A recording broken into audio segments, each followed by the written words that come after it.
you're a deacon because I could see that the Reverend Williams was very comfortable with you and was playing off of you all the time.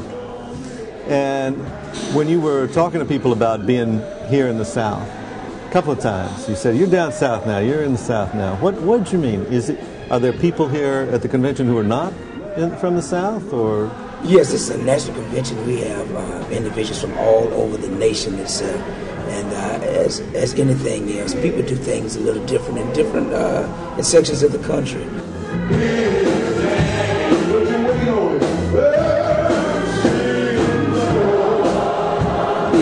The worship services are kind of evolving into the more contemporary type forms now, where there's the more praise and worship type of service, was the upbeat, sort of like almost like a form of rhythm and blues and jazz put together.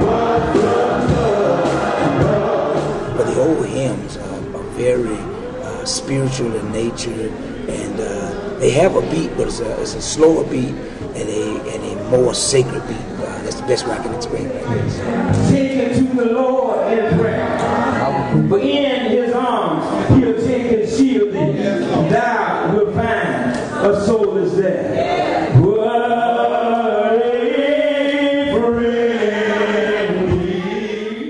And that's an old Baptist tradition of raising hymns, and they came out of really many of them came out of slavery.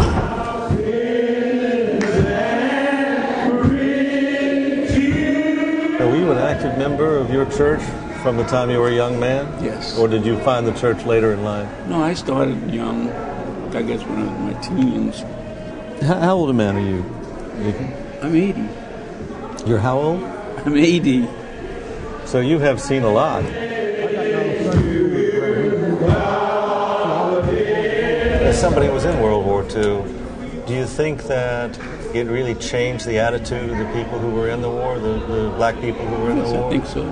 When you go into service, before you go into service, coming up in the Jim Crow area, you kind of touchy, you're kind of afraid. But once you've been in the service, well, they prepare you to become a man. And when you come back home, you have the same feeling that, hey, I'm a man, I'm not a boy no more.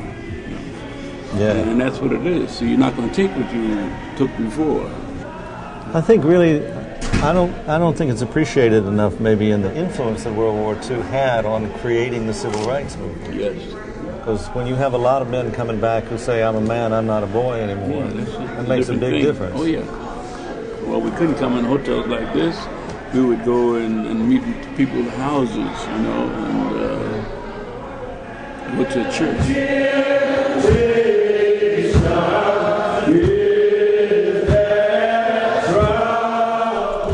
Is the South any less racist than it used to be? Overt or covert? Well, that's what I'm asking. That not overt or covert? Not overt. Overt, it's less racist. Mm-hmm. Overt, it's less racist. Yes. But covert, it's still there. It's still there. It's still there. It's still there. You can sense it in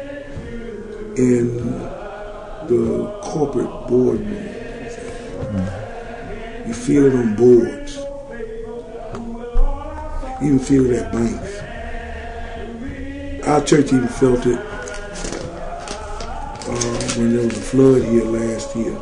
There's another area of town, affluent whites. They had a flood, and they reimbursed us for all their money, for all the damages. We didn't get a dime. We didn't get a dime, and we had to fight, and still didn't get a dime. Now there's something else we do down south. Yeah. That y'all might not be used to. We hold our brother's hand. Yeah. Listen, I still believe that America is going to vote down the racial line. He's going to do pretty well in the South, but overall, it's going to boil back down to, in my estimation, it's going to boil back down to a black and white thing. But if it does, he doesn't have a chance. He doesn't have a chance to boil back down to that.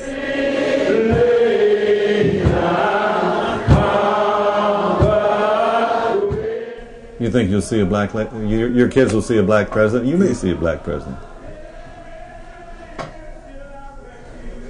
Yeah. 20, 25 years, 20 years from now, I'll be 70. I could. I could.